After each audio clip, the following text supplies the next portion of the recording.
लखनपुर गांव में दो गरीब पति पत्नी रहा करते थे, शारदा और भोला।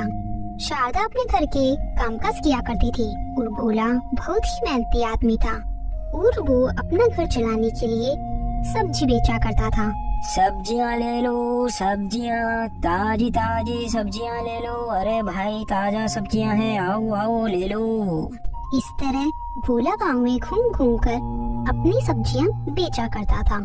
अरे ओ भाई रुको जरा, कैसे दी सब्जियाँ? अरे भाई साहब 10 रुपए किलो टमाटर है और 30 रुपए किलो मिर्ची है। बताइए आपको क्या चाहिए? अरे भाई ये तो बड़ी महंगी सब्जियाँ हैं। अरे भाई साहब आप एक बार मेरे खेत की सब्जियों से अपने घर में सब्जी तो बनाकर देखिए, फिर आप हमेशा मुझसे ही सब्जियां लिया करेंगे। अच्छा भाई इतना बोल ही रहे हो तो ऐसा करो, 2 किलो टमाटर दे दो। फिर भोला उस आदमी को 2 किलो टमाटर दे देता है और वहाँ से पैसे लेकर चला जाता है। सब्जियां ले लो, सब्जियां ताजी ताजी सब्जियां ले लो। अरे भाई ताजा सब्जियां हैं, आओ आओ ले लो।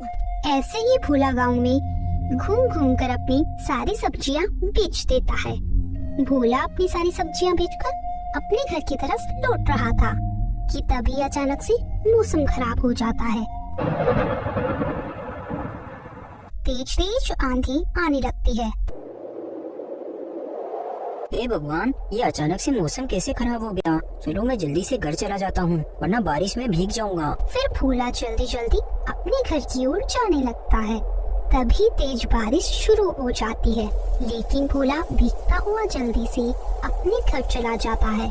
आ गया भाग्यवान में सब्जी बेचकर। अच्छा, आज कितने की कमाई हुई आपकी? कल घर का राशन लेकर आना, क्योंकि घर में राशन का एक दाना नहीं है। आज ज्यादा कमाई नहीं हुई क्योंकि सब्जियों के दाम ज्यादा नहीं मिले। अरे वाह, रोज के आपके यही नाटक होते हैं। रोज रोज भूखे रहकर मेरी जिंदगी बर्बाद हो गई है। भाग्यवान मैं अपनी तरफ से पूरी मेहनत कर रहा हूँ, तुम ऐसे गुस्सा मत करो। अरे तो मैं कब तक ऐसे भूखे रहकर जिंदगी निकालूं? मैंने तो आपसे शादी करके गलती ही कर दी। ये सुनने के बाद बेचारा भोला कुछ नहीं बोल पाता और दोनों सो जाते हैं। लेकिन भोला को नींद नहीं आ रही थी और वो अपने मन में सोच रहा था, हे भगवान मैंने ऐसे क्या पाप किए थे जो आप मुझे ऐसे दिन दिखा रहे हो। क्या करूँ मैं, मुझे कुछ समझ नहीं आ रहा। और ऊपर से आज बारिश भी बहुत तेज हो रही है। मुझे तो डर लग रहा है कहीं मेरी सब्जियों की फसल पूरी खराब ना हो जाए। भोला ऐसा बोलते बोलते ही सो जाता है, लेकिन बारिश पूरी रात होती है।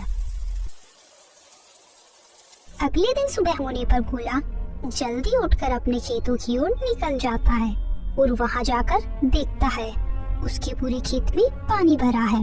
उसकी सारी सब्जियों की फसल खराब हो चुकी है। ये देखकर भोला रोने लगता है। हे भगवान आपने ये क्या किया? मेरे पास कमाने का बस एक ही जरिया था, वो भी आपने मुझसे छीन लिया। शारदा को अगर ये बात पता चलेगी तो वो मुझ पर बहुत गुस्सा करेगी और शायद वो मुझे छोड़कर मायके चली जाएगी। नहीं नहीं, मैं ऐसा नहीं होने दूंगा। मैं आज ही शहर जाकर भैया से मदद मांगूंगा, वो जरूर मेरी कुछ ना कुछ मदद करेंगे। ऐसा बोलकर भोला अपने खेत से सीधा शहर की ओर निकल जाता है। काफी देर चलने के बाद भोला चलते चलते बहुत थक जाता है, इसलिए वो एक पेड़ के नीचे बैठ जाता है। भगवान मैंने किसी का कुछ बुरा नहीं किया, फिर आप मेरे साथ ऐसा क्यों कर रहे हो? भोला खुद से इतना बोल ही रहा था कि तभी उस पेड़ से आवाज आने लगती है। भोला ऐसे हिम्मत मत हारो। कौन है यहाँ? कौन मुझे आवाज दे रहा है? भोला डरो मत, मैं एक जादुई पेड़ हूँ। मैं काफी दिनों से तुम्हारे जैसे ईमानदार और मेहनती आदमी के यहाँ आने का ही इंतजार कर रहा था। बताइए जादुई पेड़ जी, आप मेरे आने का क्यों इंतजार कर रहे थे? मुझसे कुछ गलती हुई है क्या? नहीं नहीं भोला, ऐसा नहीं है। और मैं जानता हूँ तुम्हारी पत्नी तुम्हारे ऊपर दिन भर गुस्सा करती रहती है। हाँ जादुई पेड़ जी, आप बिल्कुल सही बोल रहे हो। वो बस दिन भर चिक चिक करती रहती है। अरे भोला, वो बेचारी गरीबी में रहते रहते थक चुकी है। उस बेचारी की कोई गलती नहीं है और तुम्हारा दिल बहुत ही साफ है, इसीलिए मैं तुम्हारी सारी गरीबी दूर कर दूंगा। लेकिन जादुई पेड़ जी, आप मेरी गरीबी को कैसे दूर करोगे? गांव के दूसरी तरफ जो घना जंगल है, उस जंगल में एक गुफा है और उस गुफा में बहुत सारा खजाना छुपा है। तुम अभी के अभी जाकर अपनी पत्नी को अपने साथ ले जाकर उस खजाने को लेने के लिए निकल जाओ। लेकिन हम उस गुफा को कैसे ढूंढेंगे? वो जंगल तो बहुत ही घना और बड़ा है। भोला, तुम परेशान मत हो, मैं हूँ ना। तुम दोनों को उस जगह तक मैं लेकर जाऊंगा। तुम जहाँ भी जंगल में किसी भी मुसीबत में फंसो तो तुम मुझे आवाज दे लेना, क्योंकि मैं एक जादुई पेड़ हूँ, तो मैं कहीं भी जा सकता हूँ। लेकिन भोला, एक बात का ध्यान रखना, वो खजाना तुम जैसे सच्चे और गरीब लोगों के लिए है। जो गरीब लोग इस गांव में रहते हैं उन सभी के लिए है। हाँ जादुई पेड़ जी, मुझे आपकी ये बात याद रहेगी। तो भोला, फिर तुम दोनों उस खजाने के पास जाने के लिए बिल्कुल भी देरी मत करो। तुम दोनों जाओ और अभी जाओ। तुम अभी घर जाकर अपनी पत्नी को अपने साथ लेकर वहाँ जाने के लिए निकल जाओ। फिर भोला अपने घर जाता है और अपनी पत्नी को लेकर खजाने की तलाश में निकल जाता है। काफी देर चलने के बाद भोला की पत्नी बोलती है, अरे हम कितनी दूर तक चलकर तो इस जंगल में आ गए हैं, अब और कितना चलना पड़ेगा? सच में आपको ये सब जादुई पेड़ ने बोला था या आप ऐसे ही मुझे झूठ बोल रहे हो? जादुई पेड़ ने बताया था कि जंगल के अंदर एक गुफा में है, लेकिन हम तो यहाँ इतनी दूर तक आ गए हैं और यहाँ पेड़ पौधों के अलावा कुछ भी दिखाई नहीं दे रहा। अरे मैं क्या बोल रही हूँ, ये आप अपने उस जादुई पेड़ से एक बार उस रास्ते के बारे में पूछ लो। हाँ, तुमने ये बिल्कुल सही कहा। रुको मैं अभी पूछता हूँ। हाँ तो पूछिए ना, जल्दी पूछिए। जादुई पेड़ जी, ओ जादुई पेड़ जी, हमें खजाने तक पहुँचने का रास्ता बताइए। ये पास ही की पेड़ से आवाज आती है। भोला, बस अब कुछ ही दूर खजाना रह गया है, तुम यहाँ से सीधा चले जाओ, थोड़ी ही देर में तुम उस गुफा तक पहुँच जाओगे। फिर वो दोनों पति पत्नी उस गुफा को ढूंढने के लिए चले जाते हैं। थोड़ा दूर चलने के बाद उन्हें वो गुफा दिखाई देती है। वो देखो भाग्यवान, हमें वो गुफा दिखाई दे रही है। हाँ, जल्दी चलिए आप। वो दोनों गुफा के पास चले जाते हैं। अरे लेकिन इस गुफा के बाहर तो इतना बड़ा पत्थर रखा हुआ है, हम दोनों इसे कैसे हटाएंगे? अरे हमें इसे हटाने का रास्ता भी वो जादुई पेड़ बता देगा ना, आप एक बार उससे पूछिए तो सही। जादुई पेड़ जी, आप हमें इस गुफा के अंदर जाने का कोई रास्ता बताइए। भोला के इतना बोलते ही वो पत्थर अपने आप वहाँ से हट जाता है। फिर वो दोनों अंदर चले जाते हैं। थोड़ा अंदर जाते ही गुफा के अंदर बहुत अंधेरा था। हे भगवान, यहाँ तो कुछ भी नजर नहीं आ रहा, सिर्फ अंधेरा ही अंधेरा दिखाई दे रहा है। अरे भाग्यवान, तुम रुको तो सही। ए जादुई पेड़, हमें देखने के लिए यहाँ रोशनी करो। भोला के इतना बोलते ही पूरी गुफा में उजाला हो जाता है। अरे बाप रे, इतना सारा खजाना! हम लोग भी अब अमीर हो गए भाग्यवान, बहुत ज्यादा अमीर। जादुई पेड़ ने एकदम सही बताया था।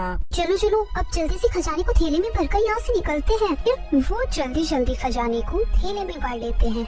चलो चलो, अब जल्दी से यहाँ से चलते हैं। हमने इस खजाने में से अपने थैले को भर लिया है। चलो ना, अब हम लोग यहाँ से चलते हैं। वो दोनों बाहर आ जाते हैं। हम लोग भी अब अमीर हो गए भाग्यवान, हम अमीर। अब हमें कोई परेशानी या दुख दर्द नहीं होगा। वैसे अंदर कितना सारा खजाना था ना, लेकिन हमने तो बस इतना सा ही लिया और इससे अपना जिंदगी भर का तो गुजारा नहीं हो पाएगा ना जी। अरे भाग्यवान, ज्यादा लालच करना सही नहीं है। हमने जितना लिया है हम उसी से अपने आगे का जीवन व्यतीत कर सकते हैं। नहीं जी, मुझे नहीं पता। आप इस गुफा के अंदर जाने का रास्ता बंद करवा दीजिए, क्योंकि हमें जब भी जरूरत होगी हम यहाँ आकर खजाना ले जाएंगे। चलो चलो, अब इस गुफा के रास्ते को बंद करवा दो। भोला जैसे ही पेड़ को गुफा को बंद करने के लिए बोलने वाला ही होता है कि तभी उसे पेड़ की कई हुई बात याद आ जाती है। लेकिन भोला, एक बात का ध्यान रखना कि वो खजाना तुम जैसे सच्चे और गरीब लोगों के लिए है। जो गरीब लोग इस गांव में रहते हैं उन सभी के लिए है। नहीं भाग्यवान, ये खजाना सिर्फ हमारे लिए नहीं है, ये हमारे जैसे सभी गरीब लोगों के लिए है जो इस गांव में रहते हैं। समझी मेरी प्यारे भाग्यवान? हाँ जी, आपने बिल्कुल सही कहा। और वैसे भी गरीबी में जीना क्या होता है वो हमें अच्छे से मालूम है। चलो, इस खजाने से हमारे जैसे गरीब लोगों का भला हो जाए। चलो कोई नहीं, अब हम इस गुफा के रास्ते को ऐसे ही खुला छोड़ देते हैं। हाँ भाग्यवान, तुम बिल्कुल सही कह रही हो। तभी वहाँ अचानक से एक ऋषि मुनि प्रकट हो जाते हैं। वाह भोला वाह, तुम और तुम्हारी पत्नी ने इतना सारा खजाना देखने के बाद भी कोई लालच नहीं किया। तुम दोनों की अंतिम और अपनी परीक्षा यही थी, और अगर तुम दोनों खजाने को देखकर लालच करते तो मुझे मिला हुआ शराब तुम दोनों को लग जाता। क्या आपको मिला हुआ शराब हमें लग जाता है? हाँ बेटा, और मेरे शराब से इस खजाने के साथ साथ तुम दोनों भी हमेशा के लिए इसी गुफा में कैद हो जाते। तुम्हारे साफ दिल को देखकर मैं बहुत खुश हूँ। अब तुम दोनों जाओ और गांव के सभी गरीब लोगों को इस खजाने के बारे में बताओ, और हाँ, उनको बता देना कि जो भी यहाँ लालच से आएगा वो हमेशा के लिए इस गुफा में ही कैद हो जाएगा। ऐसा कहकर वो ऋषि मुनि वहाँ से गायब हो जाते हैं। समझ गई जी मैं, आपने बिल्कुल सही कहा था कि मैं ज्यादा लालच ना करूं, नहीं तो आज मेरे लालच की वजह से अपन दोनों हमेशा के लिए इस गुफा में कैद हो जाते। चलो चलो भाग्यवान, अब हम चलकर इस खजाने के बारे में गांव के सभी गरीब लोगों को बता देते हैं। फिर सब हम लोग अमीर हो जाएंगे और हम सब लोग सेठ बन जाएंगे। ऐसा बोलकर वो दोनों वहाँ से चली जाती हैं। तो दोस्तों, हमें इस कहानी से यही सीख मिलती है, हमें कभी भी लालच नहीं करना चाहिए, क्योंकि लालच का फल बुरा ही होता है।